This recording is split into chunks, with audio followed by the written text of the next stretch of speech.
পারছি না ছোট সাহেব কিভাবে এটা করতে পারলেন। উনি একটা অন্য মেয়েকে ধরিয়ে ধরতে পারলেন, উনি করতে পারলেন এটা। ঈশান কিছু বলেছে না? কোথায় সে? ঈশান, ঈশান! মনি, আমি সত্যি বলছি, আমার বাবার জন্য সত্যি মনটা খুব খারাপ লাগছে, তাই আমি গ্রামে গিয়ে থাকতে চাই কদিন। আরে ঈশানের সাথে আমার কিছু হয়নি, ও তো আমাকে সত্যি খুব ভালোবাসে, এত ভালোবাসে যে আমার কথা ছাড়া অন্য কারোর কথা ভাবতেই পারে না।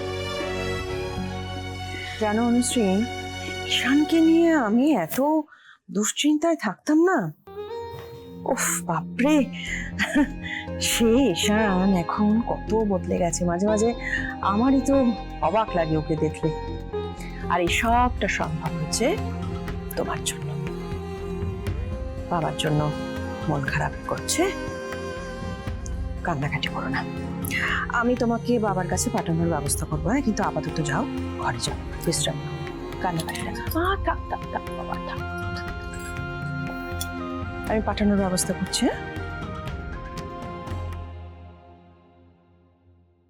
আর হয়তো আমাদের কোনোদিন দেখা হবে না মনি। ঈশানের জীবনে আমার কোনো জায়গা নেই, সেটা জানার পর আমার আর এখানে থাকা সম্ভব না। কিন্তু এই পরিবার যেভাবে আমাকে আপন করে নিয়েছে, সেটা আমি কোনোদিনও ভুলবো না। আচ্ছা ঈশান, তোমার মায়ের কাছ থেকে শুনলাম যে অনুশ্রী নাকি কিছুদিনের জন্য ওই গ্রামের বাড়িতে যাবে। কই, আমরা তো এই বিষয়ে কিছুই জানি না। মানে তোমরা কি নিজেরা কিছু প্ল্যান করেছো? কই না তো। না তো? তবে এই সিদ্ধান্তের পেছনে নিশ্চয়ই অন্য কোনো কারণ আছে। শোনো, তুমি যত তাড়াতাড়ি সম্ভব বাড়িতে চলে এসো। হ্যাঁ, আর বলছি যে না, মা কথা বলবে। ঈশান, বলছি অনুশ্রী যদি ওর বাড়ি যেতে চায়, গিয়ে কয়েকটা দিন থাকতে চায়, ওকে তো কেউ বারণ করবে না, তাই না? কিন্তু ওকে তো এভাবে ছেড়েও তো দেওয়া যায় না। তুমি ওকে পৌঁছে দিয়ে আসবে, দিয়ে তুমি চলে আসবে, কেমন? কি হয়েছে ঈশান? কোনো সমস্যা? ভাইদা, অনুশ্রী গ্রামের বাড়ি চলে যাচ্ছে। কেন রে, তোদের মধ্যে কিছু হলো নাকি? আমি বুঝতে পারছি না, এরকম তো কোনো কথা ছিল না। ভাইদা বাড়ি চল, তাঁতির বাড়ি চল, আমার খুব টেনশন হচ্ছে রে। তুই এগো। হ্যাঁ দাদা, তুমি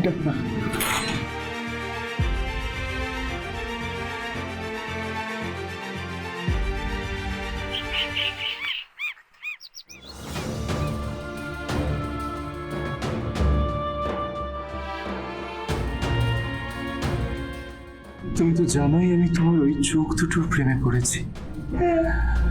এবার বলো না, ওই চোখ দুটোর যে মালিক, তাকে আমি সারা জীবনের মতো করে কবে পাবো?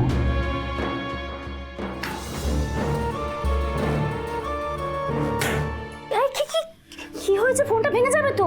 কি হয়েছে আমাকে বল, কি হয়েছে তোর? কিছু হয়েছে? আমি আজকে ছোট সাহেবকে ওই কি ক্যাফে হয় না, যেখানে লোকেরা চা কফি খায়, হ্যাঁ, আমি ওখানে ছোট সাহেবকে দেখেছিলাম তারপর একটা মেয়ের সাথে। ওরা দুজন একে অপরকে জড়িয়ে ধরেছিল। পিসি, আমি তোমায় বলে বোঝাতে পারবো না যে মুহূর্তে আমি কি ভাবছিলাম। আমার মনে হচ্ছিল এইসব দেখা দেখে আমি অন্ধ হয়ে গেলাম না কেন। কুসুম তুই ভুল দেখেছিস। দেখ, আয়ুষ বাবা এরকম কিছু করতে পারে না, তাও আবার ক্যাফেতে এত লোকজনের সামনে। না না না না, আমি বিশ্বাস করতে পারবো না। এটা সত্যি নয়, তুই ভুল দেখেছিস। আমি ভুল দেখেছি? তুমি আমার কথা বিশ্বাস করছো না? পিসি, আমি যদি তোমাকে নিয়ে যেতাম ওখানে, তাহলে তুমি বুঝতে পারতে আমি মিথ্যে কথা বলছি না, আমি সত্যি কথা বলছি। আমার কথাটা শোন। দেখ, আমরা সবসময় খালি চোখে যেটা দেখি সেটা সত্যি নাও হতে পারে। এটা সত্যি, এটা সত্যি পিসি। আমি নিজের চোখে ওই দুজনকে একে অপরের সাথে জড়িয়ে ধরতে দেখেছি। ছোট সাহেবই ওই মেয়েটাকে ফোন করে ডেকেছিলেন ওনার সাথে দেখা করবেন বলে, আর উনি আমাকেও বলেছিলেন আমি যাতে ওই মেয়েটাকে গিয়ে একবার দেখে আসি। কিন্তু আমি যে ওদের দুজনকে এই অবস্থায় দেখছি সেটা ভাবতে পারিনি। কুসুম দেখ, আমি তো সত্যি মিথ্যাটা জানি না, কারণ আমি ওখানে ছিলাম না, তাই না? কিন্তু আমি আয়ুষ বাবাকে তো জানি। আয়ুষ বাবা এরকম কাজ করতেই পারে না। হ্যাঁ, আর যদি সত্যি এরকম কিছু করে থাকে আয়ুষ বাবা, তাহলে তার পিছনে নিশ্চয়ই কোনো কারণ আছে। আমি শুধু ঈশ্বরের কাছে প্রার্থনা করব যাতে সত্যিটা খুব তাড়াতাড়ি তুই জানতে পারিস। কেমন? ঠান্ডা হোক।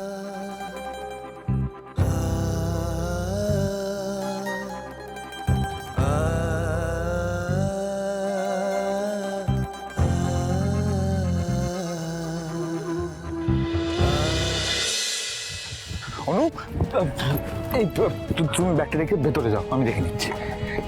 অনু, তুমি বাড়ি চলে যাচ্ছ, বাড়ির সবাই ঠিক আছে তো? এই বাড়ি থেকে পাওয়া সমস্ত জামা কাপড়, সমস্ত গয়নাগাটি আলমারিতে রাখা আছে। এই নাও, এই নাও, চাবিটা ধরো, অন্য কাউকে দিতে তোমার কাজে লাগবে। অনু অনু, শোনো শোনো শোনো, মানে কি বলছো তুমি? আমি অন্য কাউকে গয়নাগাটি দিতে যাবো কেন? চুপ করো ঈশান, একদম নাটক করবে না। তোমার তো এখন ভেবেই খুশি হচ্ছে আমি এই বাড়ি থেকে চলে যাচ্ছি। এখন তুমি যার সঙ্গে ইচ্ছা দেখা করবে, যার সঙ্গে ইচ্ছা যা খুশি তাই করবে। শোনো, আজ থেকে না তোমার আর আমার রাস্তা আলাদা। ছাড়ো আমার। আরে অনু, ব্যাগটা ছাড়ো, ব্যাগটা ছাড়ো, ছাড়ো ছাড়ো ছাড়ো বলছি, ব্যাগটা ছাড়ো। অনু, শান্ত হও অনু, শান্ত হও। তারপর সবটা শুনছি, আমার সব মাথার উপর থেকে বেরিয়ে যাচ্ছে। কোনো একটা মিসআন্ডারস্ট্যান্ডিং হয়েছে। তুমি ব্যাগটা দাও আমাকে, তুমি বাড়ি চলো, বাড়ি চলো। আমাকে ছোঁয়া স্পর্ধা একদম করবে না। আমি নিজেও জানি না আমি কি থেকে কি করে বসবো। ঈশান, আমার পথ ছাড়ো, আমি তোমার সাথে একটাও কথা বলতে চাই না। আরে অনু, আমার কথা শোনো অনু। ঠিক আছে ঠিক আছে, তুমি রেগে আছো, ঠিক আছে, ব্যাগটা ধরো। তুমি রেগে আছো ঠিক আছে, কিন্তু কেন রেগে আছো সেটা তো বলো। তুমি যখন বুঝতে পারছো না তাহলে সেটাও আমাকে বোঝাতে হবে। আজ সকালবেলা তুমি কোন মেয়ের সাথে দেখা করতে গেছিলে? এই ওই একটা বন্ধুর সাথে। কেন? তুমি আবার মিথ্যা কথা বলছো।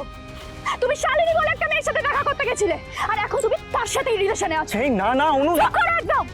আমি সব জানি, ওই মেয়েটার সাথে তোমার সম্পর্ক আছে। তুমি আবার নিজের পুরনো স্বভাবে ফিরে গেছো। এইসব জানার পরও তুমি কি ভেবেছো আমি তোমার সাথে থাকবো? এক মুহূর্ত আমি থাকবো না তোমার সাথে। না না না অনু, আমি তোমার দিব্যি অনু।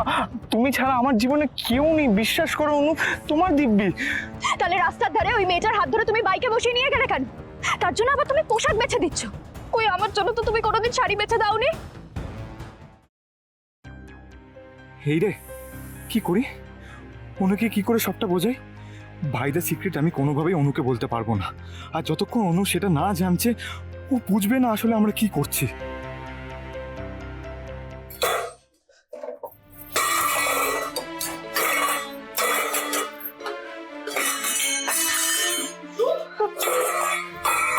আস্তে আস্তে, তুই দেখ, তুই ওঠ।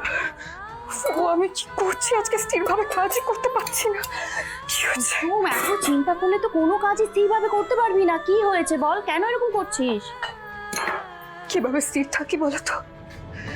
নিজের চোখে এইসব দেখার পর আমি বুঝতে পারছি না ছোট সব কিভাবে এটা করতে পারলেন। উনি একটা অন্য মেয়েকে জড়িয়ে ধরতে পারলেন, উনি করতে পারলেন এটা। কুসুম কুসুম, এক মিনিট দাঁড়া।